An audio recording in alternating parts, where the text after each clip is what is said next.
Have you ever just sat back and marveled at our culture and our history? The style, the flair, the magic, and the soul. How everything we do seems to become a trend, a definition of cool. How it's smooth, innovative, and so resourceful. When you really look at us as a whole and everything that we've been through, you start to understand why in 1968, James Brown proclaimed, "Say it loud." All right, you're with me. Good morning, Quinn. My name is Keith Mitchell, and it's my privilege yet again to stand before you and provide some brief reflections on our history and our time as it pertains to this country, the United States.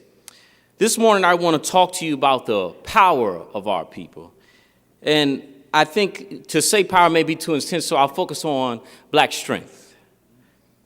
It shows throughout our history, obviously through the metaphorical and literal chains of oppression, systematic racism, a unjust criminal justice system, redlining, and all the other things that we have been able to overcome. You stand in the face of our slave masters, our ancestors saying coded spirituals, detailing our escape routes. I hope it's not lost on us today the wherewithal that our ancestors had, that in the midst of their struggle, in the midst of their storms, they were still focused on the vision ahead, their strength. Our strength is why we serve. Take the military history of the United States. In every war fought as this country, from its time of the 13 colonies to present day, we have been present. Revolutionary War, War of 1812, the Mexican-American War, Civil War, the Spanish-American War, the World Wars, the Korean War, the Vietnam War, the Gulf War, and the Afghanistan and Iraq War, as well as many other military conflicts, have seen African Americans on the battlefield.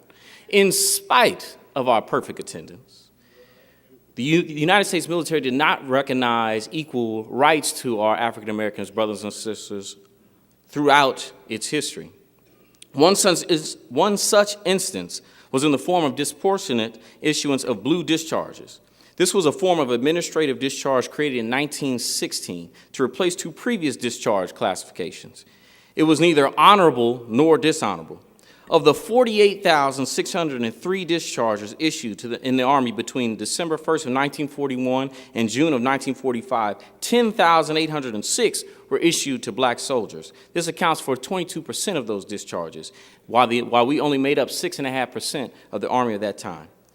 Now, those discharges made it difficult for those veterans to take advantage of the GI Bill, so they were willing to shed their blood for the country, but were not afforded the rights that the GI Bill gave them through the Veterans Administration. On July 26 of 1948, President Harry Truman signed Executive Order 9981, integrating the military and mandating equality in the treatment of opportunity. However, this segregation of the military was not complete for several years. In fact, all-black units remained well into the Korean War, and the last all-black unit wasn't disbanded until 1954. What's that got to do with anything? That's a great question. I'm glad you asked about that. Of the 12 major military conflicts, 4 afforded African Americans equal rights. So the question is, why serve? Well, if I had the time, I'd go into detail about the 369th Infantry Regiment, known as the Harlem Hellfighters, a colored-only infantry of World War I. The nickname Hellfighters was given to them by the Germans due to their toughness and that they never lost a trench or a foot of ground to the enemy, nor did they lose a man through capture. Strength. Or if I had the time, I'd take you to the 761st Tank Battalion, known as the Black Panthers. After their unit's distinct insignia, their motto was, "Come out fighting." The battalion received the Presidential Unit Citation for its actions. In addition, a large number of individuals received medals, including 1 Medal of Honor, 11 Silver Stars, and about 300 Purple Hearts. They have been called one of the most effective tank battalions in World War II. Strength. If I had a little more time, I'd tell you about the Tuskegee Airmen. 1,578 combat missions, 179 bomber escort missions, with a strong record of protection, losing bombers on only 7 missions in a total of 27, compared to the average of 46 among other 15th Air Force P-51 groups. The Red Tails. Strength. So why did our ancestors serve? Because while the world was so busy telling them what they weren't good enough to do and what they weren't capable of doing, they got busy saving the world. You see, all 3 of those military units that I outlined for you were designated to sit on the sidelines, stay out of the way, just cook meals, sweep floors, just stay out of the way. But in the time of need, they had to be called into battle, so that the military leaders had to say that if it had not been for the Harlem Hellfighters, the Black Panthers, or the Red Tails, the country as we know it would not stand today. It's awful hard to devalue a life of someone who saved yours. If I had the time, I'd tell you about our resourcefulness and our innovation through these great black inventors, like the late, great Thomas L. Jennings, who was the first African-American person to patent, with a patent in the United States for dry cleaning. He was able to win a court case because he was a free man. He used the money to support abolitionists and to free his family. If I had time, I'd dive into that. If I had time, I'd dive into Dr. Charles Drew, who was the inventor of the blood bank and responsible for most blood transfusions and was instrumental in World War II. With a little bit more time, I'd tell you about our present day, Dr. Shirley Jackson.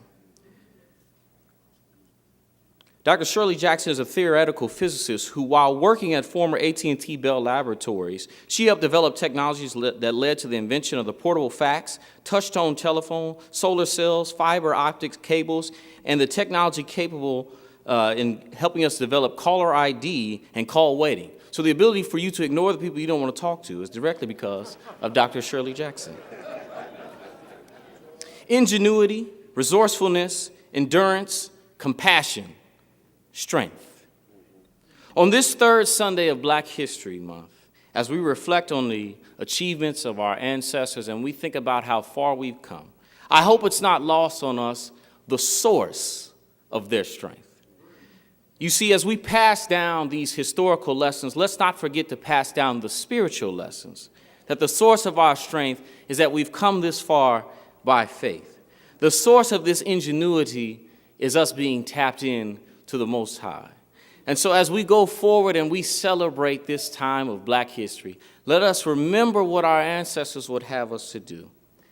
And so as we look at now in a time when many have strayed from the church, we've not packed the pews the way we need to. Let's not forget what brought us thus far. That's why James Weldon Johnson, the author of our anthem, Lift Every Voice and Sing, chose to close with these words: lest our feet, means prevent our feet, do not let our feet stray from the place, our God, where we met thee. Lest our hearts, don't let our hearts get so drunk with the wine of the world we forget thee. But instead, shadowed beneath thy hand, may we forever stand, true to our God and true to our native land. If there was a topic for today, it would simply be to recharge and tap into that faith. Or as Joshua would put it, choose you this day who you will serve. As for me and my house, we will serve the Lord.